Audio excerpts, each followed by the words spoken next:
ఇక ఈరోజు నాగర్ కర్నూలు జిల్లా ప్రధాన వార్తలు చూసినట్టయితే స్థానిక సంస్థల ఎన్నికల్లో గులాబీ జెండా ఎగరడమే ఖాయంగా ప్రతి ఒక్క కార్యకర్త సైనికుడిగా పని చేయాలని చెప్పేసి మాజీ ఎమ్మెల్యే మర్రి జనార్దన్ రెడ్డి పిలుపునిచ్చారు. ఈరోజు నాగర్ కర్నూలు జిల్లా కేంద్రంలోని తీగల వెంకటస్వామి కన్వెన్షన్లో బీఆర్ఎస్ కార్యకర్తల స్థానిక సంస్థలకు సంబంధించినటువంటి సన్నాహక సమావేశం జరిగింది. ఈ సమావేశానికి ముఖ్య అతిథిగా మాజీ ఎమ్మెల్యే మర్రి జనార్దన్ రెడ్డి హాజరై తమ కార్యకర్తలకు నాయకులకు దిశానిర్దేశం చేసినటువంటి పరిస్థితి కనిపించింది. ఈ సందర్భంగా ఆయన మాట్లాడుతూ స్థానిక సంస్థల ఎన్నికల్లో ఇప్పుడు ప్రస్తుతం 19 నెలలలో కాంగ్రెస్ ప్రభుత్వం ఇచ్చినటువంటి హామీలన్నీ ఎలాగైతే తుంగలో తొక్కిందో వాటినన్నిటి కూడా ప్రజలకు విడమర్చి చెప్పాలని చెప్పేసి 10 ఏళ్ల పాలనలో గ్రామాలు ఎంత సర్వాంగ సుందరంగా తీర్చిదిద్దినటువంటి టీఆర్ఎస్ అభివృద్ధి గురించి కూడా విడమర్చి చెప్పాల్సినటువంటి అవసరం ఉందని చెప్పేసి ఈ సందర్భంగా ప్రతి కార్యకర్త కూడా సైనికుడిగా గ్రామాల్లో పనిచేసి పార్టీ గులాబీ జెండా ఎగిరే విధంగా కృషి చేయాలని చెప్పేసి కూడా ఆయన పిలుపునిచ్చినటువంటి పరిస్థితి కనిపించింది.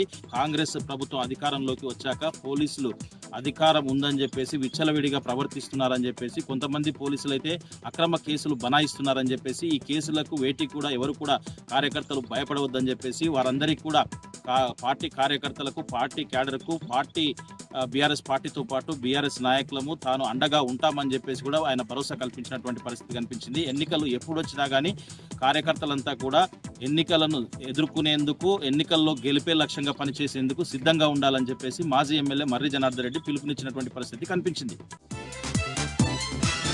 మరొక వార్త చూసినట్టయితే అచ్చంపేట పట్టణంలోని అయ్యప్ప టెంపుల్ సమీపంలో శేఖర్ అనే వ్యక్తి ఒక షాపులో అక్రమంగా నిల్వ ఉంచినటువంటి 25 క్వింటాల రేషన్ బియ్యాన్ని పక్కా సమాచారం మేరకు పోలీసులు పట్టుకుని కేసు నమోదు చేసినటువంటి పరిస్థితి కనిపించింది. ఈ సందర్భంగా పోలీసులు మాట్లాడుతూ రేషన్ బియ్యం అక్రమంగా నిల్వ ఉంచిన రవాణా చేసిన రేషన్ బియ్యాన్ని మరి దేనికైనా వాడినా కానీ కఠిన చర్యలు ఉంటాయని చెప్పేసి వాళ్ళు తెలిపినటువంటి పరిస్థితి కనిపించింది. ఈ సందర్భంగా పట్టుకున్నటువంటి రేషన్ బియ్యాన్ని సంబంధిత రెవెన్యూ అధికారులకు అప్పజెప్పినటువంటి పరిస్థితి కనిపించింది.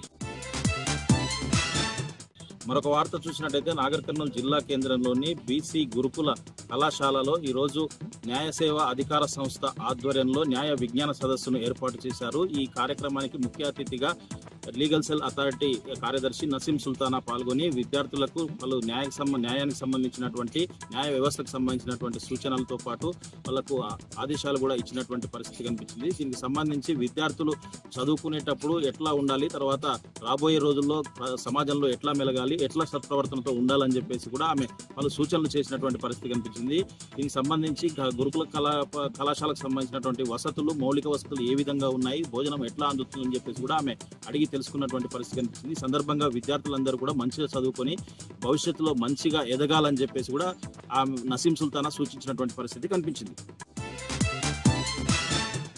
మరొక వార్త చూసినట్టయితే రంగారెడ్డి జిల్లా కల్వకుర్తి నియోజకవర్గంలోని తలకొండపల్లి మండలం గట్టిపల్లపల్లి గ్రామాన్ని మండల కేంద్రంగా ఏర్పాటు చేయాలని 393 రోజులుగా ఆ గ్రామానికి సంబంధించినటువంటి జేఏసీ ఆధ్వర్యంలో రిలే నిరాహార దీక్షలు చేస్తున్నారు. ఈ రిలే నిరాహార దీక్షల్లో భాగంగా ఈరోజు 393 రోజు అర్ధనగ్న ప్రదర్శన చేసి వాళ్ళ నిరసన తెలిపినటువంటి పరిస్థితి కనిపించింది. ప్రస్తుతం ఉన్నటువంటి ఎమ్మెల్సీ ఉన్నప్పుడు మండల కేంద్రంగా గట్టిపల్లపల్లిని చేస్తామని చెప్పేసి, తర్వాత ఎమ్మెల్యే గెలిస్తే ఖచ్చితంగా చేస్తామని చెప్పేసి ఇంకా చేయటం లేదని చెప్పేసి ఇప్పటికైనా అన్ని వనరులు అన్ని వసతులు ఉన్నటువంటి గట్టిపల్లపల్లి గ్రామాన్ని మండల కేంద్రంగా ఏర్పాటు చేయాలని చెప్పేసి కూడా వాళ్ళు డిమాండ్ చేయడంతో పాటు ఇన్ని రోజులైనప్పటికీ కూడా స్పందించకపోవడం ప్రభుత్వం నిర్లక్ష్యంగా వ్యవహరిస్తుందని చెప్పేసి మేము ఎట్టి పరిస్థితుల్లో ఈ రిలే దీక్షలను ఆమరణ నిరాహార దీక్షలుగా మారుస్తామని చెప్పేసి వాళ్ళు ప్రభుత్వాన్ని హెచ్చరించినటువంటి పరిస్థితి కనిపించింది.